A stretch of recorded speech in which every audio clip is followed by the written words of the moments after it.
출산 잘하고 올게요. 병실이랑 조리원 생활하면서 진짜 필수였던 거랑 뭐 굳이 안 꺼냈다 이런 거 있으면 한번 체크를 좀 해봐드리려고요. 병원마다 차이가 있기는 하겠지만 그래도 한번 보면서 체크해볼게요. 맘스 안심 팬티는 그냥 필수고요. 맘스 안심 팬티 아니면 오버나이트로 꼭 챙기셔야 돼요. 근데 저는 맘스 안심 팬티가 조금 저한테는 살이 엄청 쪄있던 상태이기 때문에 좀 작았어요. 뒤를 못 잡아주는 느낌? 앞에는 괜찮은데 뒤에가 이제 오로가 셀 수도 있고 그런 느낌이었어갖고, 근데 오히려 제가 사용하던 오버나이트는 안 작았거든요. 그래서 자기가 쓰던 오버나이트로 준비하셔도 될 것 같아요. 오버나이트가 더 비싼가?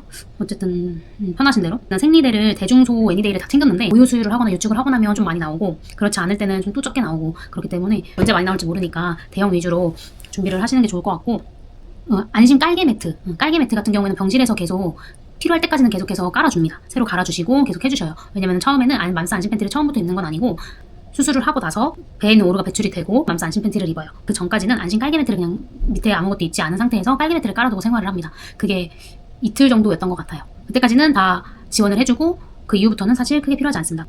마이비데는 완전 필수입니다. 완전 필수. 저는 마이비데를 거의 뭐 진짜 막 한 번 쓸 때마다 엄청나게 썼어요. 한 번 쓸 때마다 한 3팩 정도면 넉넉하게 쓰는 것 같아요.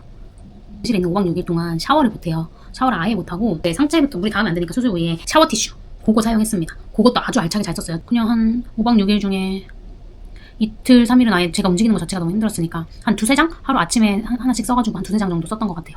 그리고 수유 패드 모유 수유 안 하더라도 필수인 것 같아요. 처음에는 당연히 젖이 돌기 때문에 모유 수유 안 하시더라도 필수입니다. 그리고 수유 티슈 완전 잘 썼어요.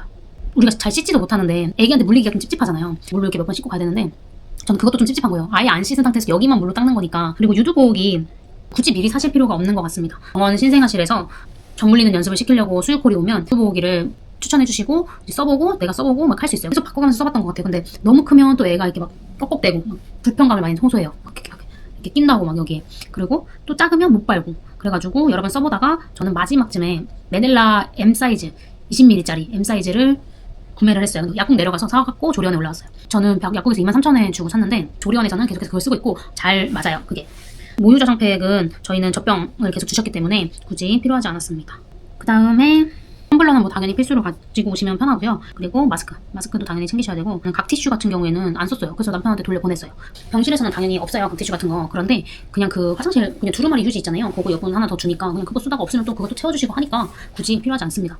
개인 수건은 병실에서 정말 많이 써요. 병실에서는 어쨌든 필수입니다. 특히 이제 보호자.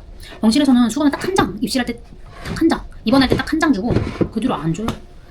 일회용 식기 같은 경우에는 남편이랑 병실에서 그냥 같이 밥 나오는 거 같이 먹을 때만 사용을 해서 굳이 많이는 쓰진 않았어요. 누그러지는 빨대 같은 경우에는 저도 제왕 엔딩이 돼서 저는 굳이 필요하지 않았던 것 같아요. 어차피 물을 마실 수 있을 때는 일어날 수 있어요. 물론 몸이 힘들죠. 근데 어쨌든 계속 일어나는 습관을 들여야 하고 그래야 회복이 빨라기 때문에 영양제 먹는 거는 뭐 당연히 있으면 좋고, 그리고 수세미, 주방세제, 아기 세탁세제 이것도 잘 챙겨온 것 같아요. 잘 사용하고 있습니다. 그리고 손목보호대 근데 이거 준다 그랬는데 퇴원 선물이 없더라고요. 그래서 어쨌든 챙겨오기 잘했다 하고 있고, 물티슈 같은 경우 이것도 그냥 하시면 될 것 같고, 폭신한 슬리퍼 요거는 진짜 사봐 산 것 같아요. 저는 임신했을 때보다 지금이 발은 덜 부어서 그렇게 막 아프거나 하지 않아요. 챙기면 당연히 편한데 이제 주는 건 있으니까 멀티탭 챙기시면 편하고요. 그리고 산모수첩이랑 지갑 이런 거는 당연히, 근데 산모수첩은 확인을 안 했는데 일단 입원을 하려면 필요하다고 하니까 혹시 모르니까 챙기시고요. 지갑이랑 신분증 같이 챙기시고, 그 남편이 이제 그거 등본이랑 애기 출생신고 하고서 그럴 때 등본 떼오고 한 거 엘자 파일에 넣어놓으니까 깔끔하고 좋아요. 노트랑 펜은 오늘부터 쓸 예정입니다. 오늘 신생아 알아가는 그런 교육을 드릴 거기 때문에.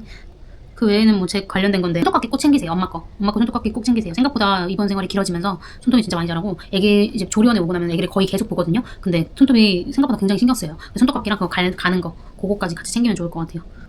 양말 같은 경우에 무합방 양말 많이 신잖아요. 근데 꼭 여름용으로 발이 별로 안 부었는데도 불구하고 오히려 양말을 신어서 땀 배출이 안 됐을 때 더 붓는 것 같더라고요. 그래서 꼭 여름용으로 사시는 거. 가습기 같은 경우에는 가져간다고 해놓고 우리가 저희가 굳이 안 챙겼거든요. 수술 당일날 물을 못 먹으니까 가습기가 필요했어요. 그래서 남편이 수건에 무적셔 갖고 계속 해줬고, 근데 오히려 병실에서는 수건에 무적셔서 해주는 거 간편하고 되게 좋았어요. 조리원에 딱 올랐는데 습도가 너무 낮은 거예요. 가열식 가습기를 가지고 왔더니 비가 와가지고 습도가 또 70몇 %까지 올라가서 그게 안 떨어지는 거예요. 해가 뜨기 시작하니까 또 40%가 안 되는 거예요. 장마철에 출산하시는 분이 아니라면 조그만한 거라도 필요할 것 같습니다. 애기 거 이제 초점책, 애기 생각보다 초점책 잘 봐요. 애기 왔는데 사실 거의 자거든요. 갑자기 이제 먹고 나서 안 자는 때가 한 번씩 있어요. 그때 이제 초점책을 보여줬더니 되게 잘 보더라고요, 초점책을. 그래서 좋았어요. 그래서 초점책 꼭 챙겨오시고, 디데이 달력은 애기 사진 진짜 많이 찍게 되는데 언제가 언제쯤 태어난지 얼마나 됐는지 좀 헷갈려요. 그래서 보면 딱딱딱 보이니까 디데이 달력도 좋습니다. 그리고 아기 영양제, 비판텐, 이제 유두보호 크림 가지고 오셔야죠. 유두보호 크림 같은 경우에 저 완전 잘 써요. 제 친구들 같은 경우에는 잘 안 써서 많이 남아갖고 뭐 지금은 립밤으로 쓴다 이렇게 하는데 저는 너무 잘 쓰고 있어요. 물리기 전부터 그냥 계속 발라줬고 애기가 물고 나면 아파요. 바르고 자는 날이랑 안 바르고 자는 날이 너무 다음날에 통증이 다르고 애기가 물었을 때. 그리고 아기 손수건 필수예요, 필수. 모자공실 할 때는 손수건 따로 안 주기 때문에 꺼즈 5장, 음부 5장인데 거의 기저귀를 갈고 오셔서 응가를 여기서 하는 일이 별로 없더라고 애기가. 엠부는 진짜 거의 안 썼고 꺼즈를 진짜 많이 쓰고 있어요. 계속 반맥이니까. 애기 모자, 애기 딱꼬치 생각보다 많이 해요. 그래서 애기 모자 필요하고요. 그리고 아직 퇴소를 하진 않아서 베네저골이랑 이제 양말, 바지 이런 거는 뭐 어떻게 사용되는지 모르겠지만 어쨌든 입혀서 나가야 되니까 그냥 챙기면 될 것 같아요. 연습도게 네, 잘 챙겨온 것 같아요. 저 때문에 챙겨왔다고 생각했는데 쓰다 보니까 애기 온도랑 습도 안 맞으면 진짜 되게 신경 쓰이더라고요. 그리고 애도 많이 더워해요. 온도가 너무 높으면. 근데 이제 소독 티슈 이거는 병실에 있을 때만 좀 쓰고 조리원에서는 안 써요. 애기 신생아실에 모유 수유하러 갈 때 핸드폰이나 이런 거 다 닦아봤거든요. 왜냐면 사진 찍고 싶어가지고. 조리원 오고 나서는 여기서는 뭐 약간 해이해진 느낌? 그래서 굳이 사용하지 않고 있습니다. 그리고 제가 고민했던 거로 제왕 인생 하고 나니 가위는 무조건 필수입니다. 맘스 안심 팬티를 이제 입고 벗고 할 때 그냥 몸이 안 돼요. 그게 너무 아파서. 네임펜 같은 경우에는 있어요. 저기 이제 신생아실 옆에 젖병이랑 같이 이제 네임펜이 있어요. 다 유축하고 나면은 거기다 이제 적어서 이제 거기다 놓고 오면 되는데 저는 시간이나 이런 걸 자꾸 까먹게 되는 거예요. 그래서 여기서 다 쓰고 가는 게 편하긴 합니다. 그런 게 편하신 분들은 챙겨 오시고 신생아실 옆에 구비되어 있어서 거기서 쓸 거다 하시는 분들은 그냥 굳이 안 가져오셔도 됩니다. 인형은 뭐 있으면 뭐 귀엽게 사진 찍어줄 수는 있고 없어도 뭐 그만이다. 필수는 아니다. 그냥 엄마 만족이죠 뭐. 엄마 만족이죠. 그리고 남편 먹을 간식 같은 것도 많이 챙겨 오세요. 많이 먹더라고요 생각보다. 적적하고 심심하고 힘드니까 많이 먹어요. 애기 로션 제 친구들은 필요 없다고 해서 저도 안 챙겼었거든요. 병원에서 다 그런 거는 알아서 해준다 그래서. 근데 저는 그 병실에 있을 때 신생아실에서 애기가 막 다 벗겨지면서 건조하니까 로션 챙겨온 거 있냐고 물어보더라고요. 그래서 저는 급하게 남편한테 집에 가서 챙겨오라고 해가지고 드렸어요. 병원에 따라서 다른 것 같아요. 편집을 하다가 몇 가지 빠진 게 있어서 말씀드리려고 하는데 일단 병실에서 남편 친구 꼭 챙겨가셔야 돼요. 대부분의 이제 병원에서는 보호자 친구는 제공되지 않기 때문에 남편 친구로 이제 베개랑 뭐 이제 가벼운 담요 같은 거 저희는 챙겨서 갔습니다. 그리고 수술하고 나면은 산후복대 병원에서 챙겨주기는 하거든요. 이렇게 생긴 산후복대를 사용을 했어요. 얘는 이제 보이는 것처럼 좀 수술하고 난 이후에 병원에서 쓰기는 괜찮은데 이제 막 쓰기에는 좋은데 조리원에 갔을 때나 혹은 이제 집에 와서 사용하기에는 좀 불편함이 좀 있어서 저는 미리 준비할 수 있었다면 준비를 해서 갔을 것 같아요. 그리고 압박 스타킹 같은 경우에도 제왕절개 하신 분들은 꼭 필요하다고 해요. 그래서 저도 계속 착용하고 있었었는데 임신 중에 의료용 압박 스타킹으로 처방받은 걸로 챙겨가시면 될 것 같고 병원에서나 조리원에서나 모유수유 하려고 부른 속옷을 벗었다 해야 되거든요. 근데 그때마다 일반 속옷 입고 있으면 되게 불편해요. 그래서 수유브라 같은 게 여기 똑딱이로 그냥 똑딱똑딱똑딱 해서 열었다 닫았다 할 수 있으니까 수유브라로 챙기시면 좋을 것 같고 나시가 편하신 분들은 수유 나시로 임산부 팬티 같은 경우에도 배 덮는 용으로 저는 임신 시절부터 사용했거든요. 맘스 안심 팬티나 오버나이트 입은 상태에서 임산부 팬티를 입으려면 배 덮는 게 편해요. 답답한 거 싫다고 이제 V자로 된 임산부 팬티 입으시는 분들도 계시던데 이게 출산 때까지 생각하면 그냥 배 덮는 임산부 팬티를 준비해서 사용하시다가 출산했을 때까지 그렇게 착용을 하시면 좋을 것 같아요. 참고하셔서 잘 준비해서 오세요. 순산하세요.